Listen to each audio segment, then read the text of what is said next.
iki mau sliramu. Kasinggihan dawuh sinuwun. Yes, dawuh.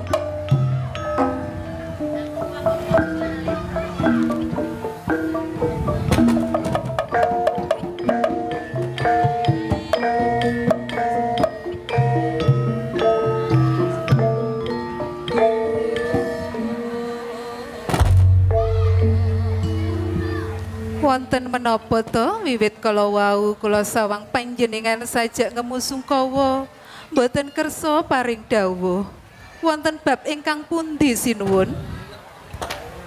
Ngene diajeng. Injih.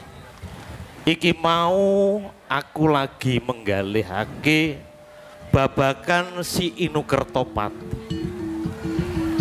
Banjur kanthi cara sing kepiye anggonku ngelekake Panji karben gelem bali diajeng. Oh, babakan menika. Iya diajeng. Mbok nggih sampun sanget-sanget sinuwun. Prayoginipun panjenengan dalem paring utusan supados animbali Kakang Patih Kudanawarsa. Iya. Gunung Sari. Nggih, katimbalan dawuh, Paman.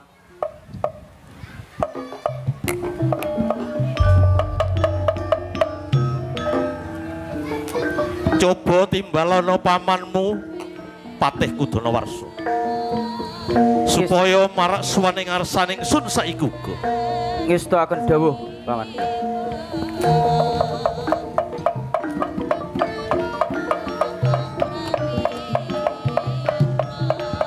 Rasa.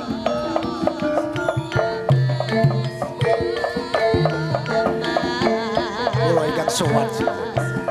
Monggo, monggo. Katuran pinarak.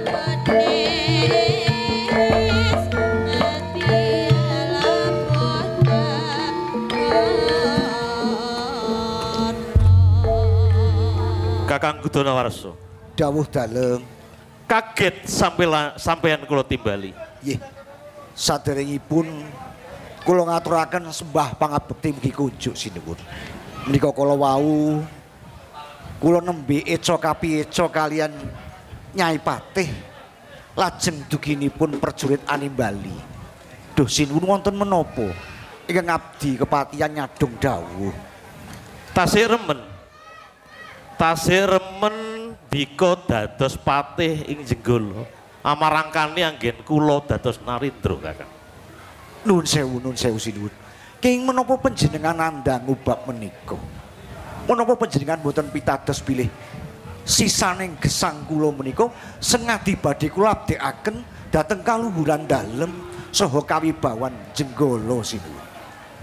Cobi kula pundhut pirsa. Wonten pundi anak kula Panji? Sampeyan sampun ngerti yen dinten dedaupanipun lan Galuh Candrakirana sampun anyelaki Kakang. Sinuwun, tuhunipun kula mboten mangertos wonten pundi papan dunungipun Raden Panji sinuwun. Mokal yen sampeyan kamangka kabar sing dak tampa yen Panji cumandha ing kepatihan. Nggih, napa nggih? Sampun to Kang Mas. Nen injih.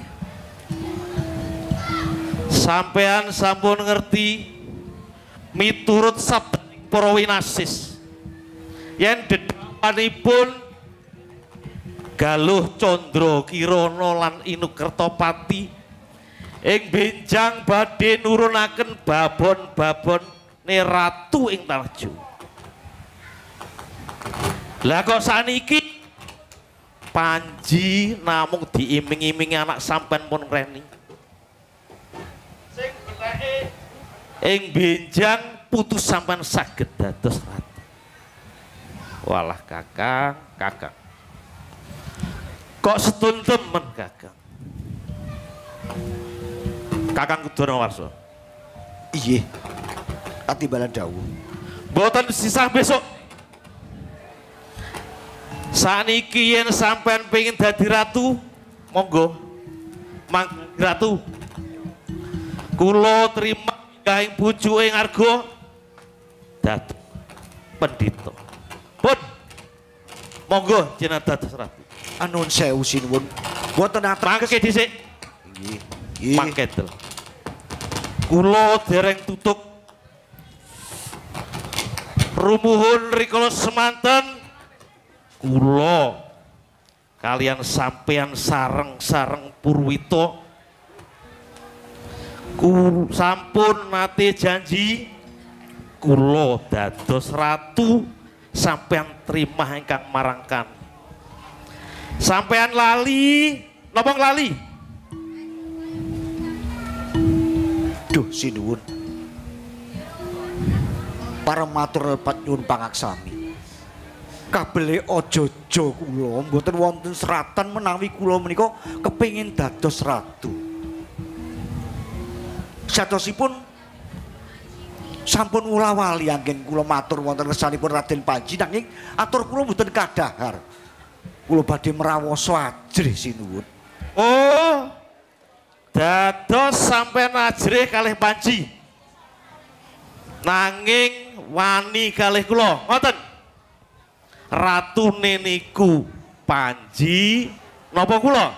Panjenengan Pun sakniki ngeten mawon. Sampean mang bali ning kepatihan kudu bisa nyuwanaken Panji ngajeng kula. Menawi boten saged nyuwanaken ampun takon dosa. Kepatihan kula tumpes kelor sak cidil abange.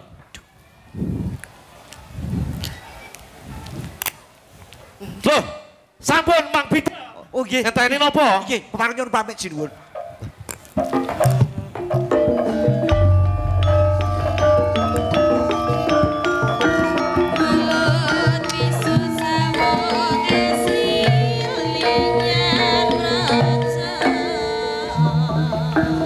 Gunung Sari, Nggih, Paman. kowe ngerti dhewe anggonku budidaya. Enggal daupe Mbak Yumu Galuh Candra Kirana lan Inu Kertopati. Nggih, Paman. Dugi kula ing Jenggala menika kula dipun utus Kanjeng Rama nak yenaken kentinge dedhaupanipun Kang Mbok Galuh lan Kang Mas Panji. Kula ingkang sowan sinuwun. Ana apa kowe ora dak timbali kumawani marang suwane ngarsane ingsun? Kepareng matur sinuwun. Bilih ing Regol Jawi wonten sowanipun Prabu Brajawasesa saking Podhak Sategal kepareng badhe nyuwun sowan wonten arsa dalem sinuwun. Iya, yen ngono larapno. Ngestaken dawuh sinuwun.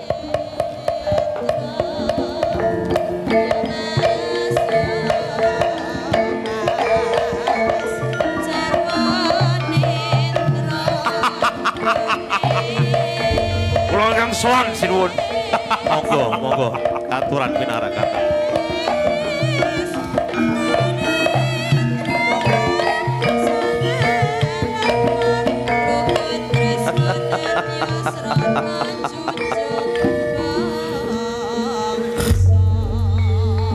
Nun sewu. Nggih. Menapa leres panjenengan menika Prabu Brajawasesa saking Pudak Setegal. Dawah leres.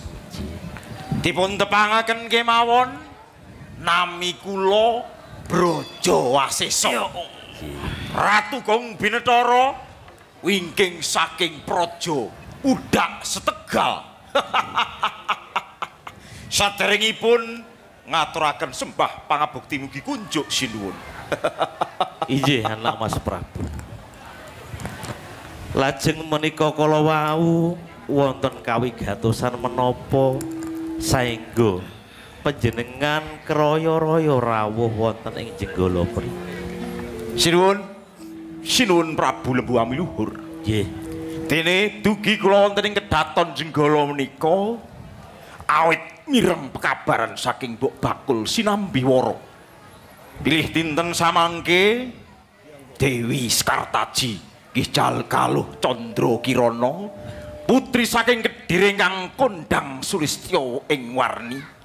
Dinten menika cumandha wonten ing praja Jenggala Menika leres napa leres? Injih dawuh leres. Pramila saking menika sinuwun. Nggih. Menawi wonten keparingipun panjenengan Dewi Sekartaji badhe kula lamar. Kula beto wangsul dhateng praja Pudak Setegal, kula sengkaken ing aluhur dados garwa prameswari kula. Nuwun sewu. Iki nggih. Saderengipun kula nyuwun pangaksam. Boten saged nampi atur panglamar panjenengan. Beloh. Kenging menapa kados mekaten sinuwun? Dadosaken pirsa panjenengan. Iki. Bilih ingkang putra Galuh Candra Kirana inggih Dewi Sekartaji sampun kula pacangaken kalih anak kula inggih Panji Asmara Bangun inggih Inu Kertopati. Sinuwun. Para ing kedaton sampun dawuh. Bilih praja Pudak Setegal saged dados negari ingkang ngabebola ratu. Negari ingkang kuncara hanjayeng bawana. Menawi kula sampun saged boyong Dewi Sekartaji kula dadosaken garwa prameswari sinuwun. Pramila sinuwun, menapa kemawon pituasipun, menapa mawon bebananipun Prabu Brajawasésa sagah. Welah nekat dia. Kan injih lho, kok nekat sanget niku. Anak Mas Prabu. Iki sinuwun. Menapa malih ingkang saged kula aturaken.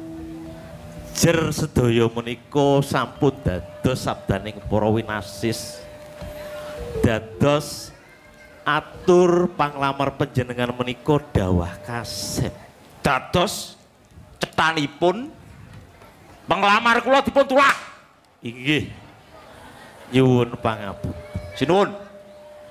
Sepisan malih Dewi Sekartaji dipun nulungaken apa mboten? Nyuwun duka anak Mas Prabu. Ya.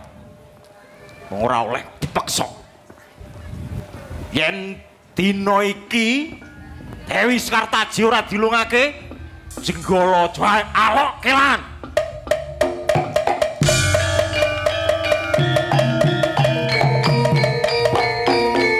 Gunung Sari, Katimbalan dawuh, Paman. Prabu Pudak Setegal kae ngayunake Mbak Yu. Mula awat-awatono lan jaganan ger. Ngestoaken dawuh, Paman. Tinggal budal. Mas mari. Monggo sinuwun kula dherekaken.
Paring dawuh to anggonmu sungkawa ing penggalih mbok aja banget to Kang Mbok.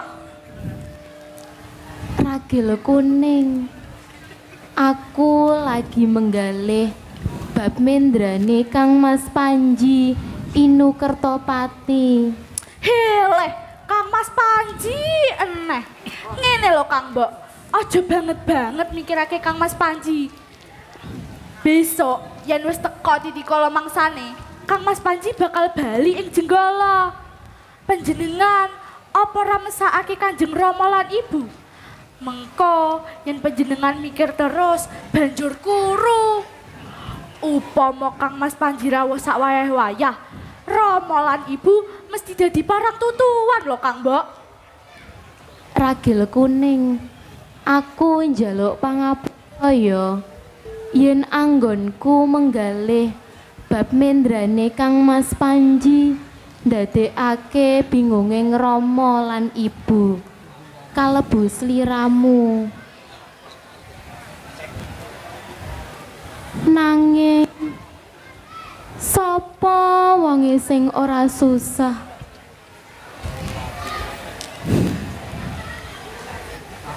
Coba to gagasan Kang Masmu Panji tindak ora kondur-kondur. Saiki malah Praja Jenggala arep tuwa perang. Wis to Kang Mbok, dudu panjenengan sing luput, ning sing lamar ke lho. Lawang wis ngerti yen di bojo kok nekat.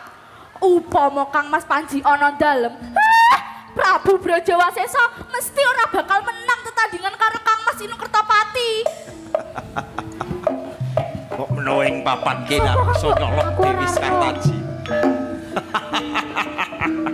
Sekartaji ayo.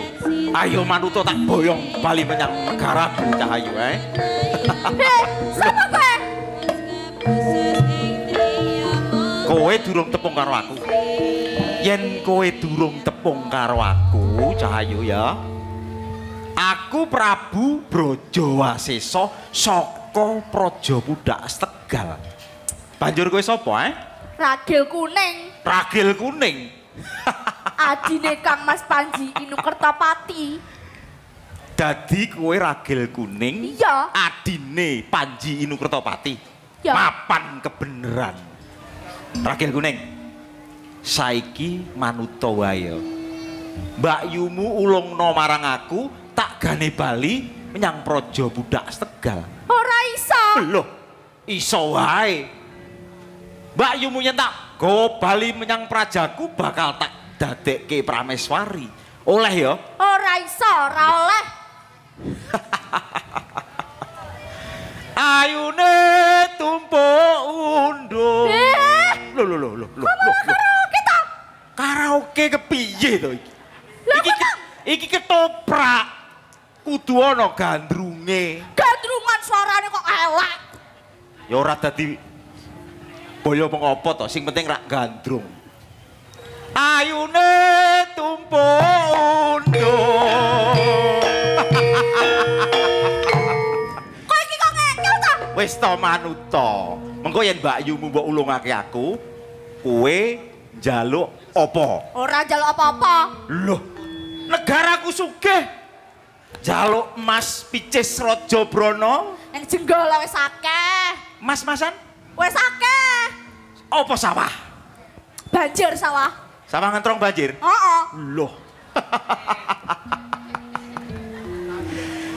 Aja sira tansah gawe bingung.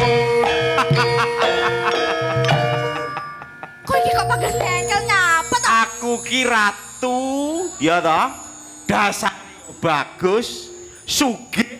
Kurang apa coba Kurang ajar. Loh. Lah wis ngerti yen Kang Mbok Galoh iki wis duwe bojo, kok nekat dilamar. Kawruhana ingsun wis kebacut kuyo. Kepiye Ragil kuning? Marang sliramu wong ayu Manuta sira tak koyo. Wis, kowe kudu sumingkir. Ora iso. Ora oleh kowe kudu sumingkir. Ora iso. Sumingkir. Ora iso. Mbak Yu Ora iso. Praja Budak Tegal. Wis.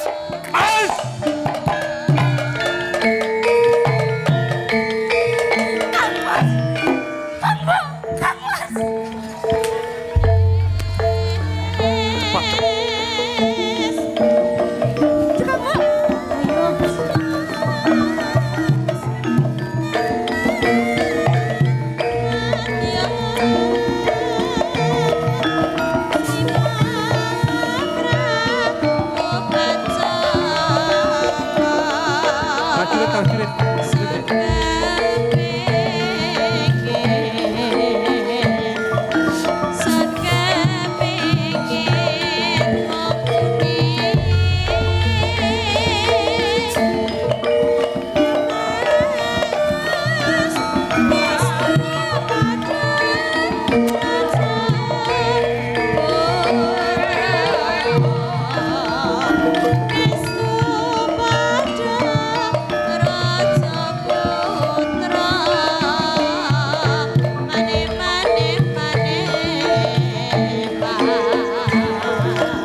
Tumenggung lan kabeh para prajurit. Sing ati-ati kari ngranti Sriwun Prabu. Nuwun inggih ngastakaken dawuh sinuwun. Lho, lha menika. Ajar.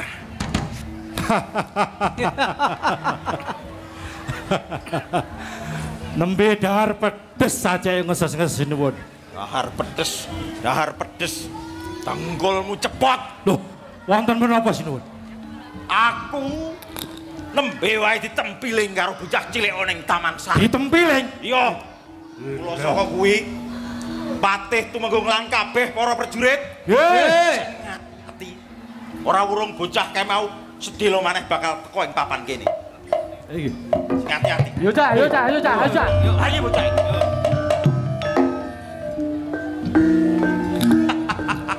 Yo iki bocah. Ha iki Tambahi mawon. Bocah.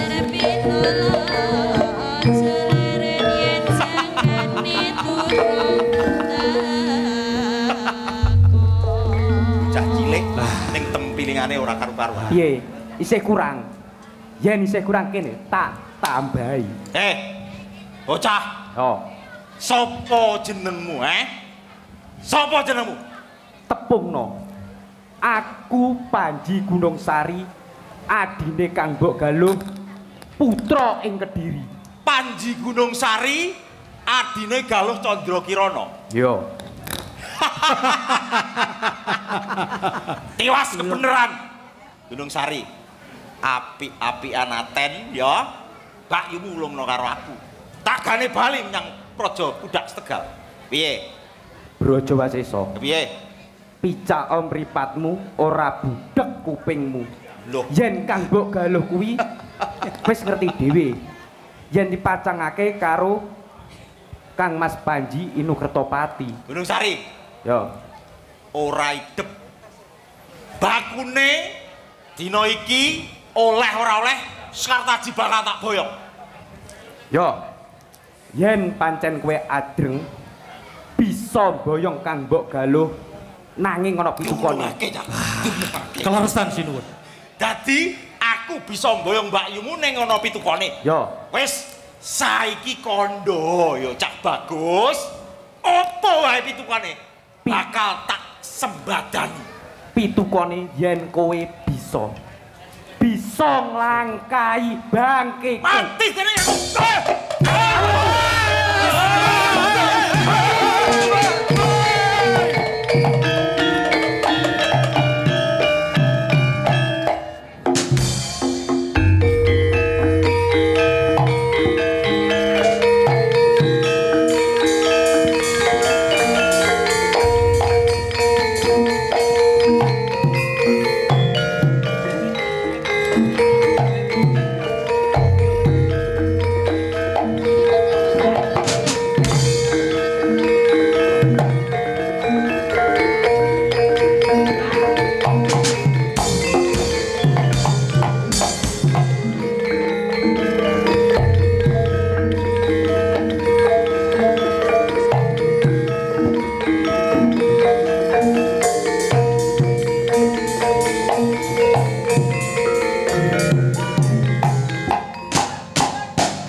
Ayo,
hati-hati.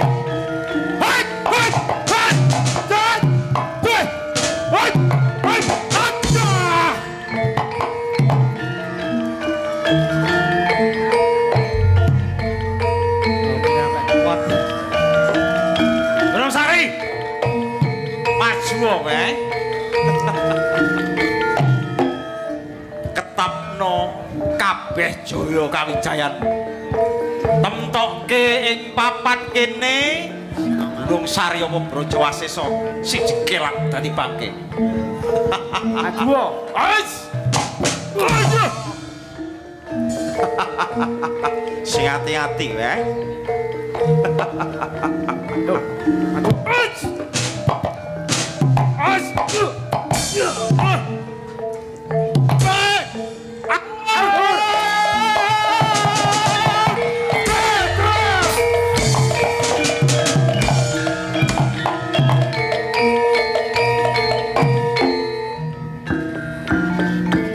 Burit dari Toto.